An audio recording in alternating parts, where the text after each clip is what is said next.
नमस्कार प्रेक्षको, आपण पाहत आहात लोकविकास न्यूज।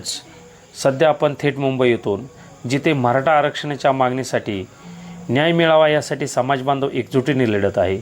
येथील काही दृश्य याच पार्श्वभूमीवर ॲडव्होकेट सदावर्ते यांच्या वक्तव्यामुळे मराठा समाजामध्ये तीव्र संताप उपाळलेला दिसतोय। सदावर्तेच्या भूमिकेवर मराठा बांधवांनी रोष व्यक्त केला असून आझाद मैदानावर मोठ्या प्रमाणावर घोषणा दिल्या जात आहेत। मराठा आरक्षण आमच्या हक्काचं, सदावर्ते हाय आरक्षणाशिवाय पर्याय नाही, अशा घोषणांनी परिसर दुमदुमून गेलेला आहे। आंदोलकांना ठाम पवित्र आहे की समाजाच्या हक्काच्या लढ्यासाठी कोणीही कमी लेखणार नाही। अशाच मराठा आरक्षणाच्या न्यूज पाहण्यासाठी चॅनलला लाईक आणि सबस्क्राईब जरूर करा। लोकविकास न्यूज लढा जनहक्काचा कॅमेरामॅन संजय साठेसर, रिपोर्टर विशाल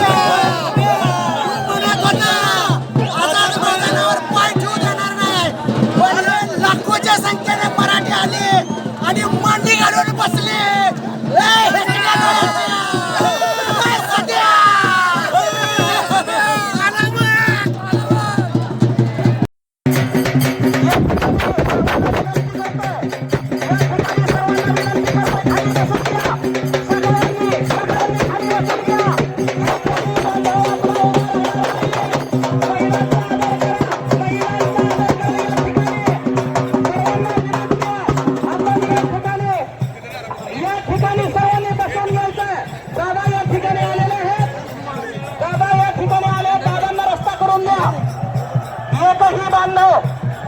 मी संजय साठे, आम्ही सोलापूरवरून आलेलो आहात। आज मनोजदादा जरांगे पाटील आजपासून मुंबई येथे आझाद मैदानावर उपोषणाला बसणार होते।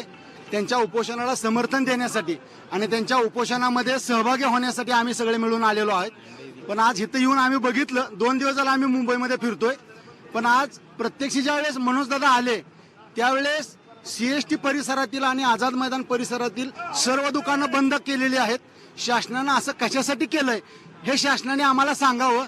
हा एक प्रकारे मराठ्यांवर टाकलेला बहिष्कार आहे का शासनाने, ह्याचा पण खुलासा करावा। आणि काही लोक म्हणत होते की मुंबईमध्ये जरांगे पाटलांना येऊ देणार नाही, मराठ्यांना येऊ देणार नाही। त्यांनी पण या चॅनलच्या माध्यमातून बघावं की मुंबईमध्ये मराठी आले, आझाद मैदानावर आले आणि आझाद मैदानावर येऊन मांडी घालून बसून उपोषण चालू केलंय। ह्याची बी दखल सरकारने घ्यावी। पण हा जरी एक भाग असला तरी सरकारला आमची हात जोडून कळकळीची विनंती आहे की मनोजदादा आणि मराठा समाजाची जी मागणी आहे ओबीसी मधून आरक्षण, ही मागणी आमची पुरी करावी। बरं, ओबीसी मधूनच मागायचं कारण काय, तर आमच्या 63 लाख नोंदी सापडलेल्या आहेत। त्या 63 लाख नोंदी ह्या ओबीसी मध्ये सापडलेल्या आहेत, कुणबी म्हणून। त्याच्यामुळं ओबीसी मधून आरक्षण मिळण्यासाठी आम्ही पात्र आहोत, म्हणून शासनाने आम्हाला ओबीसी मधून आरक्षण द्यावं।